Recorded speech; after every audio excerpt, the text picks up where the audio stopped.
Hello students. आज हम class 10th के ज्योग्राफी का फर्स्ट चैप्टर जिसका नाम रिसोर्सेज एंड डेवलपमेंट है उसका पार्ट सेकंड पढ़ेंगे। पार्ट फर्स्ट हम लोग पिछले वीडियो में पढ़ चुके हैं कि रिसोर्सेज क्या होते हैं, तो वो हम लोगों ने अच्छे से पढ़ा और समझा भी लास्ट क्लास में। तो नेक्स्ट इस क्लास में हम पढ़ेंगे क्लासिफिकेशन ऑफ रिसोर्सेज। तो हम रिसोर्सेज को कैसे क्लासिफाई करें।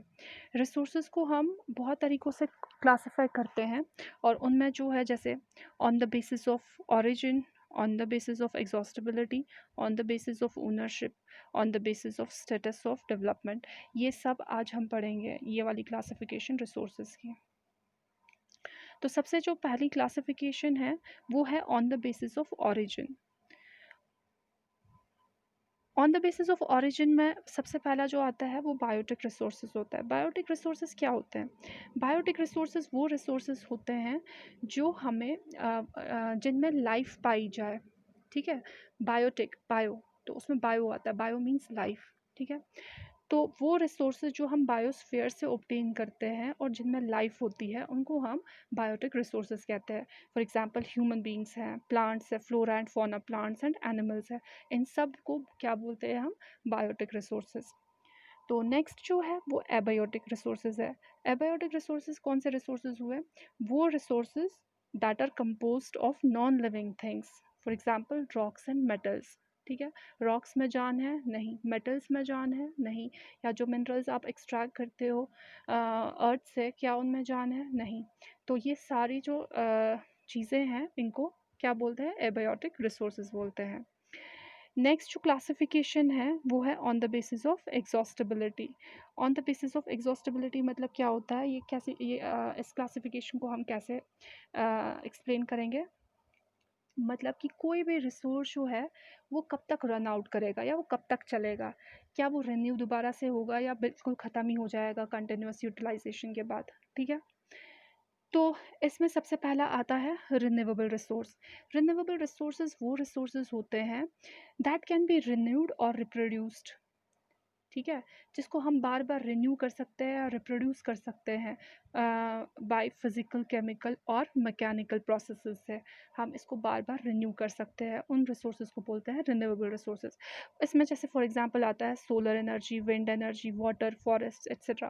फॉर एग्जांपल सोलर एनर्जी ये कभी ख़त्म ही नहीं होती है। ठीक है, विंड एनर्जी, विंड भी हमेशा चलती रहती है, जो फिर हम उस विंड से हम वो एनर्जी एक्सट्रैक्ट करते हैं। इसी तरीके से वाटर, वाटर साइकिल आपने पढ़ा हो बार बार कैसे वाटर साइकिल से हमारा जो वाटर रिसोर्सेज है कैसे रिन्यू होता रहता है। ठीक है, इसी तरीके से फॉरेस्ट है, फॉरेस्ट से हम लोग फॉर एग्जांपल पेड़ काटते हैं, प्लांट्स काटते हैं, दोबारा से लगाते हैं तो दोबारा उग जाते हैं, तो that means they are renewable resources. जो नेक्स्ट है इसमें इसमें दूसरा है non renewable resources. Non renewable resources कौन से रिसोर्सेज होते हैं? ये वो रिसोर्स होते हैं जो जल्दी से रिन्यू नहीं होते हैं, जिनको दोबारा बनने में बहुत ही ज़्यादा टाइम लगता है, मतलब लॉन्ग जियोलॉजिकल टाइम लगता है। फॉर एग्जाम्पल ये रिन्यू होते हैं लेकिन ये इनमें बहुत टाइम लगता है। फॉर एग्जाम्पल मैं बोलूँ, जैसे फॉसिल फ्यूल्स है, फॉसिल फ्यूल्स में आता है कोल, आता है पेट्रोलियम, आता है। ये हम जब कंटिन्यूअसली इसको यूज़ करते हैं ये ख़त्म हो जाते हैं, लेकिन ये दोबारा से भी बन सकते हैं, लेकिन उसको बनने में बहुत टाइम लगता है, हज़ारों लाखों साल लगते हैं। और कोई भी एक इंडिविजुअल या कोई इंसान जो है लाखों साल तक, तो वो एक इंसान ज़िंदा नहीं रह सकता उसको देखने के लिए कि वो कब रिन्यू हो जाएगा और फिर मैं कब उसको यूटिलाइज़ करूँ। उसमें जनरेशन एंड जनरेशन जो है इंसानों की चली जाती है, तो इसलिए हमने उनको किस में डाला हुआ है? नॉन रिन्यूएबल रिसोर्सेज में डाला हुआ है। ठीक है, तो नेक्स्ट इसमें हम देखेंगे, नेक्स्ट जो हमारे क्लासिफिकेशन है वो है on the basis of ownership. On the basis of ownership में हम लोग इसको कैसे क्लासिफाई करेंगे? सबसे पहला आता है इसमें इंडिविजुअल रिसोर्सेज। इंडिविजुअल रिसोर्सेज हो गए वो रिसोर्सेज जो किसी एक पर्टिकुलर इंडिविजुअल का प्राइवेटली ओन्ड प्रॉपर्टी हो। फॉर एग्जांपल आप हो, आप स्टूडेंट हो, आपका अपना इंडिविजुअल प्रॉपर्टी क्या है? आपका बैग है, आपके बुक्स है, आपका पेन है। ठीक है, या आपका घर है। आप क्या बोलते हो? ये मेरी अपनी प्रॉपर्टी है। ठीक है, आ, तो वो प्रॉपर्टी आपकी अपनी है, उस पर किसी और का कोई हक नहीं होता है, उसको बोलते हैं इंडिविजुअल रिसोर्सेज। तो दूसरा क्या होता है, दूसरा इसमें क्या आता है, दूसरा आता है इसमें community owned resources. Community owned resources में क्या आता है, ये वो रिसोर्सेज हुए जिसको कोई कम्युनिटी ओन करती है, ठीक है। जैसे ग्रेजिंग ग्राउंड है, ब्यूरल ग्राउंड्स है या पब्लिक पार्क्स है। तो इसको सिर्फ कोई एक ही पर्टिकुलर इंडिविजुअल जो है इस्तेमाल नहीं करता है, बल्कि उस कम्युनिटी में रहने वाले सभी लोग यूज़ करते हैं। फॉर एग्जांपल, आप किसी एरिया में रहते हो, आपके उस लोकेलिटी में आप लोगों ने पार्क बनाई है, ठीक है, बच्चों के खेलने के लिए। तो वहाँ पे सिर्फ एक फैमिली, एक पर्टिकुलर फैमिली नहीं बोल सकती सिर्फ मेरे बच्चे खेल सकते हैं, सिर्फ हम खेल सकते हैं वहाँ पे, तो दूसरे नहीं खेल सकते, नहीं। वो उस पूरे मतलब उस लोकेलिटी की पार्क है, उस लोकेलिटी में पार्क है और वहाँ पे सब बच्चे जो है खेल सकते हैं, ठीक है। इसी तरीके से ग्रेजिंग ग्राउंड्स हो गया, ग्रेजिंग ग्राउंड जहाँ पे हम कैटल्स को ग्रेज करवाते हैं, वहाँ पे सिर्फ एक ही कोई कैटल्स को पालने वाला नहीं करवा सकता अपने कैटल्स को ग्रेज वहाँ पे, बल्कि जितने भी हों उस कम्युनिटी में ग्रेजर्स, और वो अपने कैटल्स को ग्रेज करवा सकते हैं। इसी तरीके से फिर ब्यूरल ग्राउंड है, जहाँ पे डेड बॉडीज़ को बरी करते हैं, दफनाते हैं। तो वहाँ पे सिर्फ कोई एक ही बंदा नहीं वहाँ पे कब्जा कर सकता है, बल्कि वो कम्युनिटी का होता है।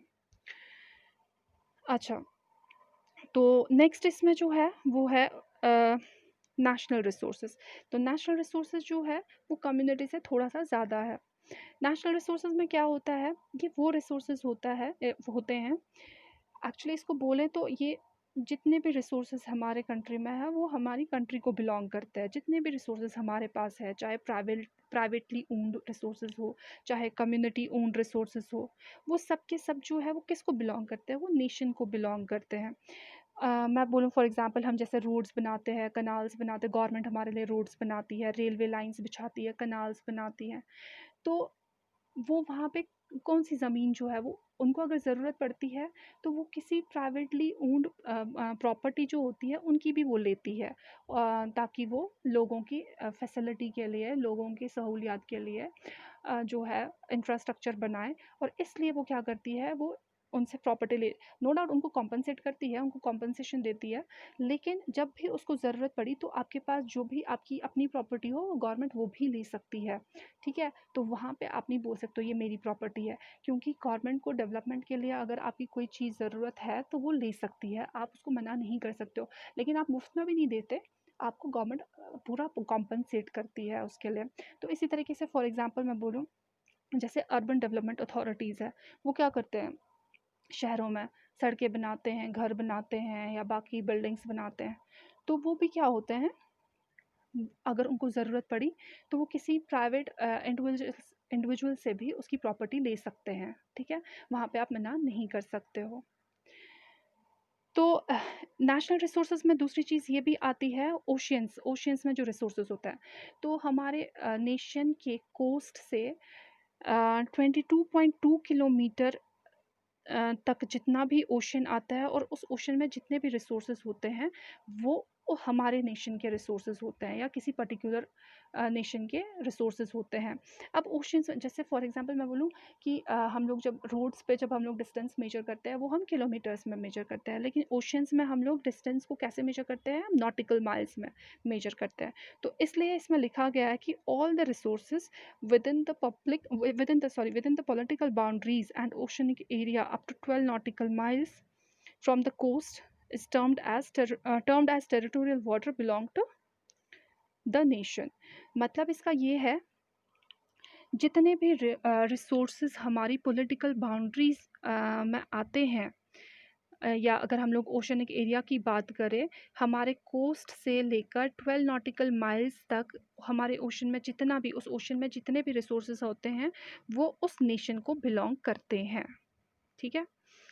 नेक्स्ट है इंटरनेशनल रिसोर्स। इंटरनेशनल रिसोर्स जो है वो इससे नेशनल रिसोर्सेज से और ज़्यादा है। वहाँ पे नेशनल रिसोर्सेज की जो नेशन की, किसी एक पर्टिकुलर नेशन की जो सॉवरेंटी है वो थोड़ी कम हो जाती है। वो इंटरनेशनल रिसोर्सेज को हम लोग कह सकते हैं ग्लोबल रिसोर्सेज भी कह सकते हैं। कैसे कह सकते हैं, जो एक्सक्लूसिव इकोनॉमिक जोन होता है, एक्सक्लूसिव इकोनॉमिक जोन के 200 नॉटिकल माइल्स के बाद क्या आता है, ओपन ओशंस आते हैं। यहाँ पे मैंने डेफिनेशन में जैसे लिखा हुआ है या आपके एनसीईआरटी बुक्स पे भी लिखा हुआ है, the oceanic resources beyond 200 nautical miles of the exclusive economic zone belong to open ocean. वो ओशनिक रिसोर्सेज जो 200 nautical miles exclusive economic zone से आगे हैं, उसको ओपन ओशन बोला जाता है। और उस ओपन ओशन में जितने भी रिसोर्सेज है वो किसी एक इंडिविजुअल कंट्री को बिलोंग नहीं कर सकते, या किसी एक पर्टिकुलर कंट्री, कोई एक पर्टिकुलर कंट्री उसको यूटिलाइज नहीं कर सकती है, बल्कि अगर किसी भी कंट्री को, वर्ल्ड में जितनी भी कंट्रीज़ है, अगर उनको उस रिसोर्स को वहाँ से एक्सट्रैक्ट करना है, उसको यूटिलाइज़ करना है, तो उसके लिए उनको किसी इंटरनेशनल इंस्टीट्यूशन से, किसी नहीं मतलब जो इंटरनेशनल इंस्टीट्यूशंस बनी हुई हैं उसके लिए वहाँ से परमिशन लानी है, तब जाके वो लोग उसका इस्तेमाल कर सकते हैं। वहाँ पे उस इंटरनेशनल रिसोर्स का इस्तेमाल कर सकते हैं। कहाँ पे? जो एक्सक्लूसिव इकोनॉमिक जोन से आगे जो ओशन पड़ता है, जिसको हम ओपन ओशन बोलते हैं, वहाँ पे। ठीक है। अब नेक्स्ट जो है क्लासिफिकेशन है रिसोर्सेज की, वो क्या है? On the basis of the status of development. अब इसका क्या मतलब हुआ on the basis of status of development? इसमें फर्स्ट जो पॉइंट है वो हम लोग पोटेंशियल रिसोर्सेज इसमें आता है। तो जैसे स्कूल में आपके पेरेंट्स आते हैं, ठीक है, टीचर से बात करने के लिए, तो टीचर बोलती है आपके बच्चे में बहुत पोटेंशियल है, अगर ये अपने पोटेंशियल का अच्छे से इस्तेमाल करे तो ये बहुत आगे जा सकता है, ये क्लास में अच्छा फर्स्ट भी आ सकता है, ये बहुत अच्छा पढ़ सकता है। तो सेम यहाँ पे भी वो केस है। वो रिसोर्सेज जिनमें पोटेंशियल है कि हम उनको यूज़ कर सकते हैं, उसमें पोटेंशियल है हमारे लिए रिसोर्सेज बनने के लिए, हम उससे अपनी नीड्स को, या ह्यूमन बींग्स अपने नीड्स को सेटिस्फाई कर सकती है, लेकिन अभी तक उन रिसोर्सेज का इस्तेमाल नहीं किया गया है, they have not been utilised. जैसे फॉर एग्जांपल राजस्थान और गुजरात जो दो स्टेट्स है इंडिया की, उसमें आप देखो राजस्थान में हमें वहाँ पे सोलर एनर्जी मिल सकती है बहुत ज़्यादा, ठीक है, या इसी तरीके से गुजरात में हमें विंड एनर्जी भी मिल सकती है, लेकिन अभी तक हम लोगों ने यूटिलाइज़ नहीं किया है। पोटेंशियल है वहाँ पे, लेकिन यूटिलाइज़ नहीं किया है। इसी तरीके से नेक्स्ट जो है डेवलप्ड रिसोर्सेज है। डेवलप्ड रिसोर्सेज कौन से रिसोर्सेज होते हैं? ये वो रिसोर्सेज हैं जिनको सर्वे किया गया है, जिनको मतलब अच्छे से सर्वे किया गया है और देखा गया है, क्वांटिफाई किया गया है, उनकी क्वालिटी भी चेक की गई है, और जिसको हम लोग अपने जो अवेलेबल हमारे पास टेक्नोलॉजी है उसकी मदद से हम उसको यूटिलाइज़ भी कर पा रहे हैं, वो हो गए डेवलप्ड रिसोर्सेज। फॉर एग्जांपल कोल है, पेट्रोलियम है, मिनरल्स है, ठीक है, हम हम उनका यूज़ कर पा रहे हैं, हम अपने नीड्स को सेटिस्फाई कर पा रहे हैं उनसे। किसकी वजह से? टेक्नोलॉजी की वजह से हम अच्छे से यूज़ कर पा रहे हैं, वो हो गया डेवलप्ड रिसोर्सेज, मतलब वो पूरी तरीके से डेवलप्ड है। नेक्स्ट जो है स्टॉक है। यहाँ पे बच्चे थोड़े कंफ्यूज हो जाते हैं स्टॉक को रिजर्व्स में, ये आप अच्छे से समझ लो। स्टॉक क्या होता है? स्टॉक में क्या होता है कि उसमें they have the potential to satisfy human needs, वो उनमें है पोटेंशियल, वो ह्यूमन नीड्स को सेटिस्फाई कर सकते हैं, और वो हैं भी, मतलब हमें पता चला है कि वो रिसोर्सेज बनने के लायक हैं, ठीक है, लेकिन हमारे पास वो टेक्नोलॉजी ही नहीं है जिसकी मदद से हम लोग उनको यूटिलाइज़ कर सकें, हम अपने यूज़ में ला सकें। तो वो होते हैं स्टॉक रिसोर्सेज। तो फॉर एग्जांपल मैं आपको बताऊं, जैसे फॉर एग्जांपल वाटर है हमारे पास। वाटर में क्या होता है? 2 मॉलिक्यूल्स ऑफ हाइड्रोजन होते हैं और 1 मॉलिक्यूल ऑफ ऑक्सीजन होता है ना, H2O। तो यहाँ पे क्या होता है? 2 मॉलिक्यूल्स ऑफ हाइड्रोजन होता है और 1 मॉलिक्यूल ऑफ ऑक्सीजन होता है।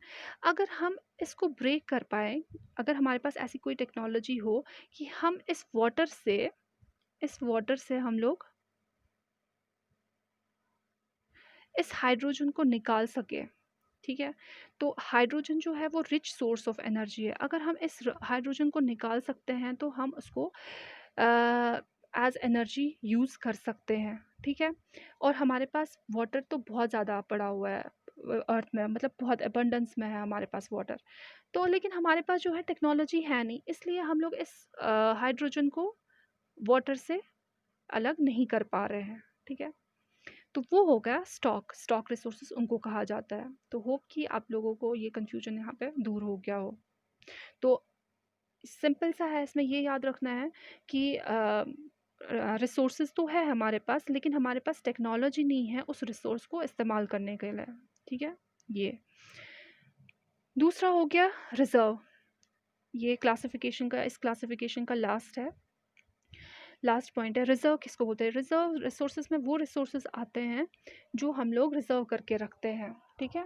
हमारे पास वो हैं लेकिन हम लोग रिज़र्व, जैसे फॉर एग्ज़ाम्पल हम लोग घर में अभी, या आप स्टूडेंट्स जो है रिज़र्व करके रखते हो, एक्स्ट्रा पेन रिज़र्व करके रखते हो, एक्स्ट्रा कॉपीज़ रिज़र्व करके रखते हो फ्यूचर यूज़ के लिए, कि जब ख़त्म हो जाए अचानक से तो हम लोगों को हमारे पास रिज़र्व्स हो और हम लोग वहाँ से उस रिज़र्व में से निकाल के कॉपी या पेन हम लोग यूज़ कर सकें। या घरों में भी हम लोग इसी तरीके से जो है अपनी ग्रॉसरीज़ रिज़र्व करके रखते हैं फ्यूचर यूज़ के लिए, कि अचानक से अगर कुछ चीज़ ख़त्म हो जाती है तो हम लोग यूज़ कर सकें, हम लोग यूज़ में ला सकें जो हमने रिज़र्व में रखी हुई है ग्रॉसरी।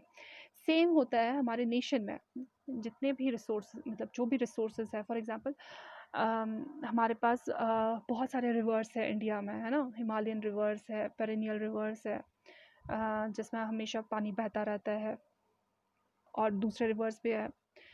तो हमें पता है कि हम रिवर्स पे जो है हाइड्रो इलेक्ट्रिसिटी प्रोड्यूस कर सकते हैं। जिन रिवर्स में वो पोटेंशियल हो, वहाँ पे हम लोग हाइड्रो इलेक्ट्रिसिटी प्रोड्यूस कर सकते हैं, डैम बना सकते हैं। लेकिन अब हम लोग हर एक रिवर पे हाइड्रो इलेक्ट्रिसिटी जो है प्रोड्यूस नहीं कर रहे हैं। क्यों नहीं कर रहे हैं? हमने कुछ रिवर्स को जो है रिज़र्व करके रखा है फ्यूचर यूज़ के लिए। ये सिंपल सा है, ठीक है? तो हम लोग लिमिटेड एक्सटेंट तक जो है यूटिलाइज़ करते हैं अपने रिसोर्सेज़ को इन रिज़र्व्स में, ठीक है? इसलिए हम लोग इसमें क्या बोल रहे हैं कि हमारे पास रिसोर्सेज़ तो हैं, लेकिन हमने रिज़र्व करके रखा है फ्यूचर यूज़ के लिए। तो इसमें इतना ही है। आज हम लोग इतना ही पढ़ेंगे इसमें क्लासिफ़िकेशन ऑफ रिसोर्सेज़ में। होप कि आपको ये समझ में आया हो टॉपिक। तो नेक्स्ट क्लास में हम आगे इस चैप्टर का पढ़ेंगे।